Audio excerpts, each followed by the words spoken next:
Hey guys, मैं हूं सचिन निगम और द बावर्स मूवी का ट्रेलर हमारे सामने आ चुका है। Surprisingly it was a very good trailer, मुझे बहुत अच्छा लगा। यहाँ पर आई बटन में क्लिक करके देख लेना, मैंने इसका रिएक्शन दिया है।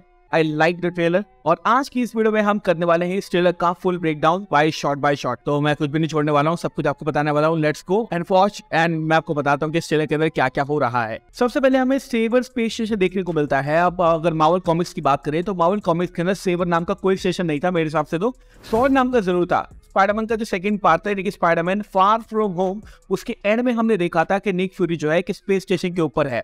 और वांडा विजन के एंड में हमने देखा था कि एक स्क्रल आती है और बताती है कि निक फ्यूरी ने तुम्हें ऊपर बुलाया है। मोनिका रैम्बो को ये बात बोलती है वो। तो यहाँ पर देख सकते हैं मोनिका रैम्बो और हमारे निक फ्यूरी देखने को मिलते हैं सेबर स्पेस स्टेशन पे। तो जो सेबर स्पेस स्टेशन है ये एक्चुअली में सॉर्ड स्पेस स्टेशन है, नाम ही चेंज किया है, कुछ ज्यादा फंक्शनैलिटी इसकी चेंज नहीं हुई है। बेसिकली होता क्या है, सॉर्ड स्पेस स्टेशन पे जो शील्ड काम करता है अर्थ पर, सॉर्ड करता है स्पेस के अंदर। तो हाँ, और कुछ नहीं है। बाबर ने इस मूवी के ट्रेलर के साथ साथ हमें इस मूवी का ऑफिशियल सिनॉप्सिस भी दिया है और मैं आपको पढ़ के बताता हूँ कि इस सिनॉप्सिस में क्या लिखा है। कैरल डैनवर्स ने सुप्रीम इंटेलिजेंस को और क्रीक के सोल्जर्स को हरा दिया है और अपनी कैप्टन मार्वल वाली जो आइडेंटिटी है उसको सेव कर लिया है। लेकिन ये सब होने के बाद में कैरल डैनवर्स के कंधों पर अब एक डिस्टेबलाइज्ड यूनिवर्स की रिस्पॉन्सिबिलिटी आ चुकी है। एक वर्महोल से गुजरने के बाद उसकी मुलाकात होती है क्री रेवोल्यूशनरी से और उसको पता चलता है कि जो उसकी पावर्स है वो इंटैंगल हो चुकी है एक न्यू जर्सी की लड़की से, यानी कि कमाला खान से। साथ साथ जो उसकी पावर्स है वो हमारी कैप्टन मोनिका रैम्बो के साथ भी जुड़ चुकी है। अब तीनों को साथ में मिलकर इस दुनिया को बचाना पड़ेगा एज मार्वल्स। उसके अंदर देख सकते हैं कि जो मोनिका रैम्बो है वो जंप पॉइंट पैरामीटर पर जाकर कुछ रीडिंग लेने की कोशिश करती है और वहां पर वो स्वैप हो जाती है हमारी कमाला खान यानी कि मिस मार्वल से। अब पहली बात, इस पोर्टल को अगर आप गौर से देखेंगे ना तो ये हेक्स शेप के अंदर है और आपको पता है कि हेक्स शेप के जो पोर्टल होते हैं वो मार्वल सिनेमैटिक यूनिवर्स के अंदर एक पॉइंट से लेके दूसरे पॉइंट पर जंप करने की कोशिश के लिए इस्तेमाल किए जाते हैं। ये हमने already guardians of the Galaxy volume 2 के अंदर देख रखा है, जहां पर रॉकेट जो है वो पोर्टल का इस्तेमाल करके एक प्लैनेट से दूसरे प्लैनेट पर जाता है। उसके बाद हम देखते हैं कि जो निक फ्यूरी है उसके सामने आती है कमाला खान और वो पहचान लेती है, उसको बोलती है ये है निक फ्यूरी। और अभी निक फ्यूरी जो है वो क्वेश्चन में है कि भाई जो हमारी मोनिका रैम्बो थी वो कहाँ चली गई। ऑब्वियसली आपको पता है कि जो मिस मार्वल का पोस्ट क्रेडिट सीन था उसके अंदर हमने देखा था कि किस तरह से जो मिस मार्वल थी यानी क्या हमारी जो कमाला खान थी और जो हमारी कैप्टन मार्वल थी उन दोनों की जगह चेंज हो गई थी। लेकिन कहानी में ट्विस्ट ये है कि एक्चुअली में उसकी जगह चेंज हुई थी मोनिका रैम्बो से। तो हाँ, जब भी ये तीनों भी पावर्स का इस्तेमाल करते हैं इनकी जगह जो है वो चेंज हो जाती है। ऐसा क्यों है ये आने वाले टाइम में हमें पता चलेगा मूवी को देखने के बाद में, बट हाँ यहाँ पर तो यही हो रहा है। अच्छा, एक चीज और, आप ये सोचे होंगे कि फ्यूरी कहाँ से आया, क्या फ्यूरी सीक्रेट इन्वेजन के बाद हमें देखने को मिल रहा है? देखो ऑनेस्टली यहाँ पर दो पॉसिबिलिटी हो सकती हैं। पहली पॉसिबिलिटी ये है कि जो फ्यूरी आपको देखने को मिल रहा है ना, ये सीक्रेट इन्वेजन के इवेंट्स के बाद आपको देखने को मिल रहा हो। जी हाँ, तो यहाँ पर वो सीक्रेट इन्वेजन की सारी चीजें निपटा कर आ गया हो वापस से ऊपर और इस मूवी के अंदर उसका पेरेंट्स देखने को मिलेगा। अब देखो ये चीज पॉसिबल है क्योंकि वांडा विजन के एंड में हमने एक स्क्रल देखा था। तो अगर सब कुछ सेट हो गया है, स्क्रल सारे इसके दोस्त बन गए या फिर इसने स्क्रल जो पूरी स्क्रल से उनको हरा दिया है, तो हाँ वांडा विजन का पोस्ट क्रेडिट सीन सेट हो सकता है।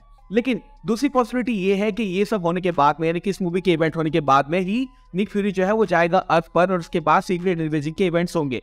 मेरे हिसाब से जो फर्स्ट थ्योरी मैंने बताई है वो है ट्रू, बट मूवी आने के बाद ही पता चलेगा कि एक्चुअली में चल क्या रहा है। और जहां पर फ्यूरी खड़ा है अगर आप गौर से देखेंगे तो वहां पर आपको कैप्टन मार्वल का पेजर भी देखने को मिलेगा, जो कि हमने इन्फिनिटी वॉर के अंदर और एंड गेम के अंदर देखा था, जो कि कैप्टन मार्वल ने निक फ्यूरी को दिया था कि कभी दिक्कत परेशानी हो तो इस पेजर का इस्तेमाल कर लेना, वो यहाँ पर रखा हुआ है। उसके बाद हमें कमाला खान का घर दिखाया जाता है जहां पर मोनिका रैम्बो और निक फ्यूरी आए हैं और वो मिलने आए हैं कमाला खान से। ऑब्वियसली आपको ये बात पता है कि अब जो है कमाला खान भी टीम का पार्ट होने वाली है। सारे के सारे बंदे यहाँ पे खड़े हैं, यूसुफ है, उसकी माँ है, उसका भाई है और ऑब्वियसली यहाँ पे कमाला खान यानी कि हमारी मिस मार्वल तो है ही। तो यह बहुत बढ़िया सीन है। इस मूवी का कंटिन्यूएशन हमारी मिस मार्वल के पोस्ट क्रेडिट सीन से हो रहा है, जो कि आपने ऑलरेडी देख लिया।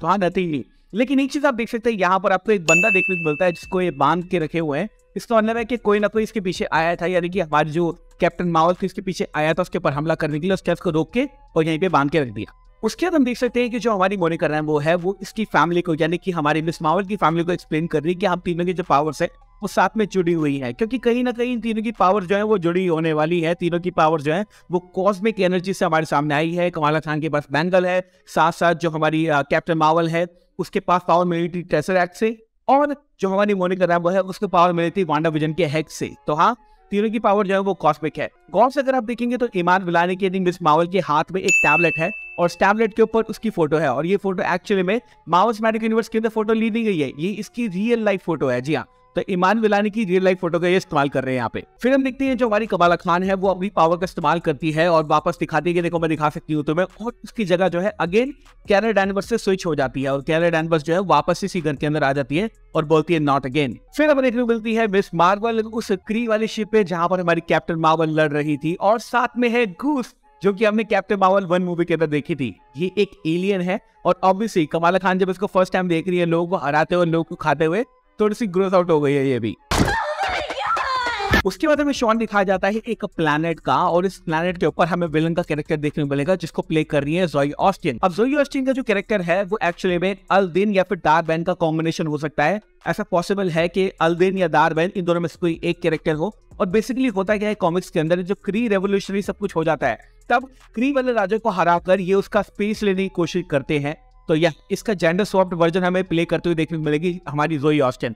उसका एक लुक भी हमें देखने को मिलेगा, पर ये एक ऐसे प्लैनेट पे आए हैं जहां पर सब लोगों को गाना गाना पड़ता है कम्युनिकेशन करने के लिए। तो हाँ, थोड़े गाने वाने सुनने को मिलेंगे आपको इसके अंदर। फिर हमें ज़ोई ऑस्टिन का कैरेक्टर दिखाया जाता है। अब इसके जस्ट पीछे देखेंगे तो आपको एक और बंदा देखने को मिलता है। फर्स्ट ऑफ ऑल मुझे लग रहा था ये कोनन तो नहीं है, मतलब जो guardians of the Galaxy first part में देखा था, उसके बाद हमने कैप्टन मार्वल के अंदर देखा था, बट मुझे नहीं लग रहा, लग भी रहा है और नहीं भी लग रहा, बट आई थिंक ये एक लेडी है, नॉट अ मेल पर्सन।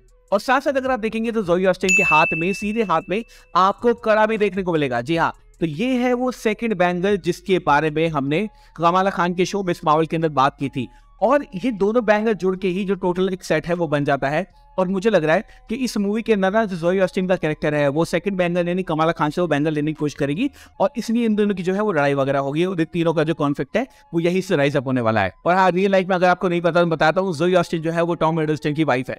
जी हाँ, टॉम हिडलस्टन एंड लोकी। अभी सिल्वी को फोन करता हूँ। फिर हमें एक आइकॉनिक शॉट देखने को मिलता है तीनों लेडीज का। बीच में हमें हमारी मोनिका रैम्बो देखने को मिलती है, लेफ्ट में है हमारी कैप्टन मार्वल और राइट में है मिस मार्वल। तीनों के नाम इतने कंफ्यूजिंग क्यों है? देख सकते हैं आप, तीनों के पास उनका नया सूट है। And I honestly want to mention कि मुझे मोनिका रैम्बो का सूट बहुत ही बढ़िया लग रहा है। कैप्टन मार्वल का सूट जो है वो मिड है, और कमाला खान का सूट तो बहुत ही ज्यादा बेकार है, लेकिन जो हमारी मोनिका रैम्बो है उसका सूट फैंटास्टिक लग रहा है एकदम। I love this suit. इसके बाद हमें एक सीन देखने मिलता है जहां पर तीनों लेडी जो है वो हमारी ज़ोई ऑस्टिन के कैरेक्टर से लड़ रही हैं, लेकिन अगर आप गौर से देखेंगे तो आपको पता चलेगा कि ज़ोई ऑस्टिन जो है अपने बैंगल का इस्तेमाल करके ही तीनों से लड़ रही है। एक सीन के अंदर जैसे ही कमाला खान उसके ऊपर हमला करती है, उसकी स्विच हो जाती है प्लेस मोनिका रैम्बो से, और तीनों मिलकर जो है ज़ोई ऑस्टिन से फाइट कर रही है। अगर आप गौर से देखेंगे तो आपको पता चलेगा कि यहाँ पर वो अपने बैंगल का इस्तेमाल कर रही है इन तीनों के अटैक को रोकने के लिए। तो इसका मतलब ये है कि ये जो बैंगल है ये और ज्यादा पावरफुल होने वाला है। क्यों? क्योंकि ये तीनों के अटैक को झेल सकता है। गौर से देखना इस सीन को। और लास्ट में हमें सीन दिखाया जाता है फनी, जहां पे वो बोलते हैं we are not a team, but Kamala Khan बोलेगी we are a team obviously. और यहाँ पर होता है ये टीजर ट्रेलर खत्म। मुझे कोई उम्मीद नहीं थी इस टीजर ट्रेलर से, सही बता रहा हूँ, लेकिन हाँ भाई देख के तो मजा आया। और हाँ, आई थिंक ब्रेकडाउन में हमने कुछ छोड़ा नहीं होगा, छोटे मोटे ईस्टर एग वगैरह ही मैंने आपको बता दिए। पेजर बता दिया, उसकी टी शर्ट पे मिस मार्वल की कॉमिक होती है वो भी मैंने आपको बता दी, अब बता रहा हूँ अगर नहीं बताई तो। और हाँ, ज्यादा कुछ नहीं है। Thank you so much for watching this video. मैं हूँ सचिन का, मिलूंगा आपसे नई वीडियो के अंदर। Bye, take care, love you all and have a great amazing day.